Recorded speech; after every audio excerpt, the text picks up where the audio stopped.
Maayong udto sa tanan, mapinakalit ta luto sang laswa nga gulay. Dasig lang ni mga idol. Ang ginsahog ko, pasayan. Isangag ta ni kadali. Lutuon ta sa iya nga sabaw. Ariyo kayo kayon ta lang, butangan ta lang ni sang asin nga gamay mga idol. Tapos kung maluto na siya, kag madula na to niya sabaw, butangan ta sang tubig, kag bawang. Kag ibutan tanan ning kamuti, amo ning ginsilbi ta nga kalabasa niya.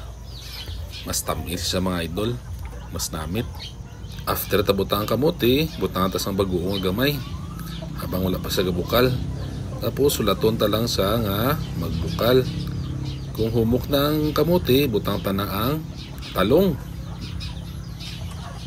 Tapos takluban ta lang, butang ta na dayon ang saluyot kag alugbati nga gamay. So dasig lang ni sa maluto mga idol. After sina ang malunggay, amo ning ulihita nga ibutang. Okay, takluban ta lang kadali, tapos ukay-ukayon.